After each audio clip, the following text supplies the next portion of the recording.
Hello, everyone. Thank you so much for attending this year's Donors Tribute. Thank you to Carolina Donor Services for asking me to speak. I do consider it an honor and a privilege each time I am asked. My name is Brad Benton, and I was born, raised, and still live in Leland, North Carolina. I am married to my wife of 7 years, Kelly. I have a son, Jarrett, who is 23, and a daughter, Lindsay. Jarrett and Lindsay's mother is also named Kelly, which has made for some very interesting conversation over the years. Our daughter passed away 4 years ago. She was 17. She was in a horrific traffic accident while leaving our neighborhood, just one day before starting her senior year of high school. The impact from the collision was so hard that it shifted her brain to one side of her skull. It also broke every bone on the left side of her body, every bone except for her rib cage, the body's protective cage for its organs. When we were told this in the hospital, I knew that there had to be a reason. See, Lindsay had registered to be an organ donor when she received her license at 16. We never really had a discussion about organ donation. It's just something that she wanted to do. You see, Lindsay had a dream, a goal to become a surgeon. July of 2016, she attended the National Youth Leadership Forum for Medicine at Chapel Hill, where she was able to confirm that dream. And when we picked her up, the first words she said to us was, "I want to be a surgeon and I want to save lives." Those words echoed in my memory the entire week she laid unconscious in the STICU at New Hanover Regional Medical Center. At the end of this week, which was a week full of tests, meetings, consultations, hugs, tears, and many broken hearts, Lindsay's mother and I had to make some of the most devastating decisions any parent should ever have to make. But there was one we didn't have to. We did not have to decide if we were going to follow through with Lindsay's decision to be an organ donor. She had already made that for us. Now, with Lindsay being a minor, we could have said no. But those words were still echoing in my brain. I want to save lives.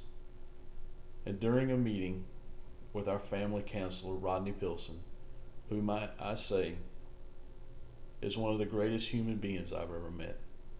He is the most caring, kind, compassionate person that just has such an air of goodness surrounding him.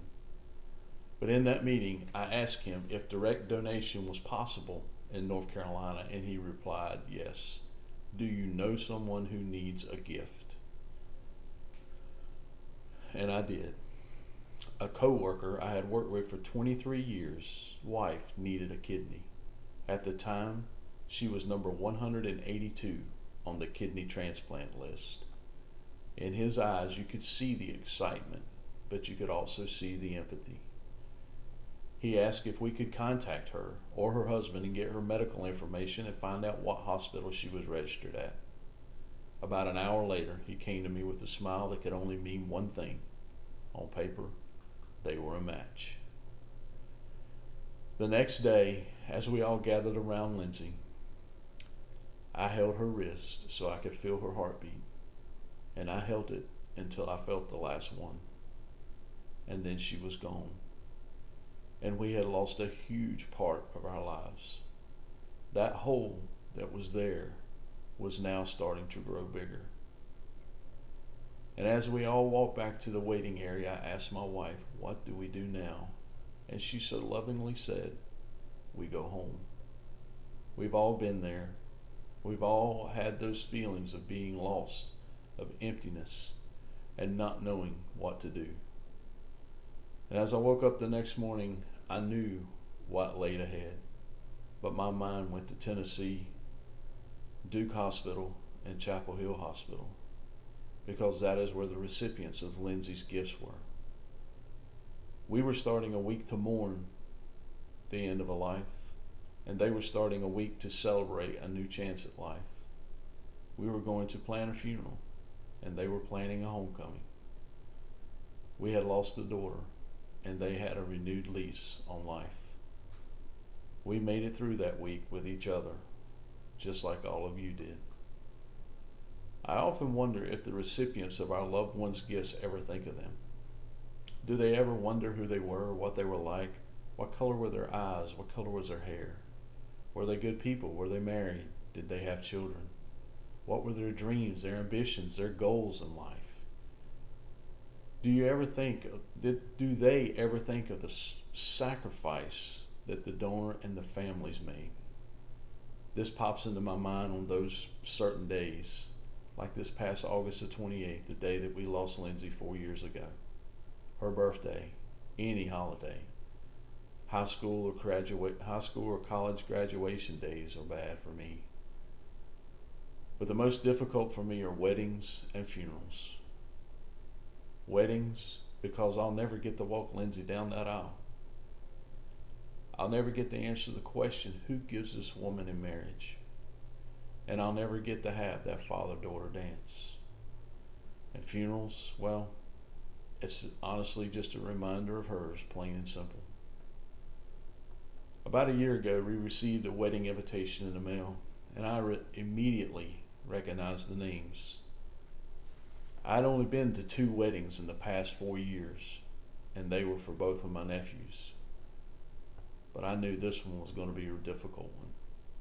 You see, the name on that invitation was the daughter of my coworker and his wife, the recipient of one of Lindsay's kidneys. My emotions went in every direction possible. I did not know if I could handle watching him walk his daughter down the aisle, but my biggest worry was not being able to handle the mother walking down the aisle.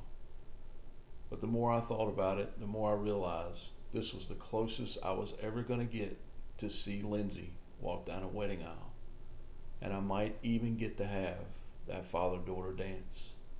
So we went, and the wedding was beautiful. And as the evening turned into night, I watched the mother of that bride, and you could see the happiness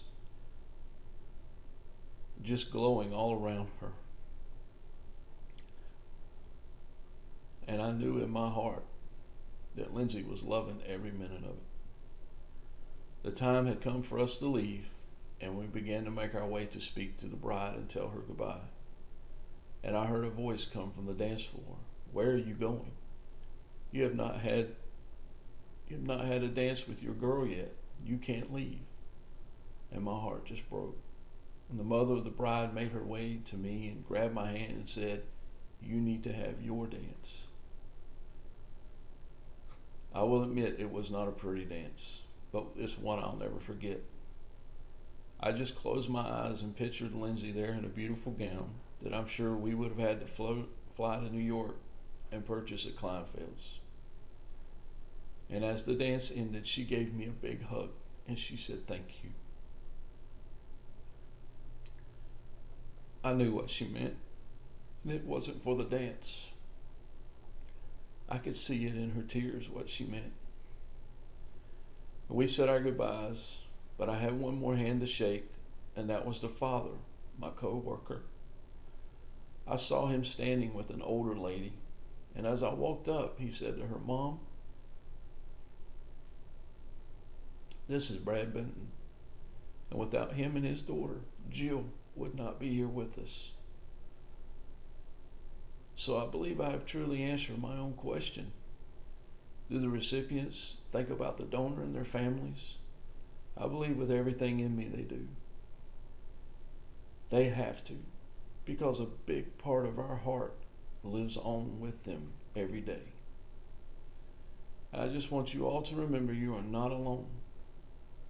We are all members of a club that no one wants to join.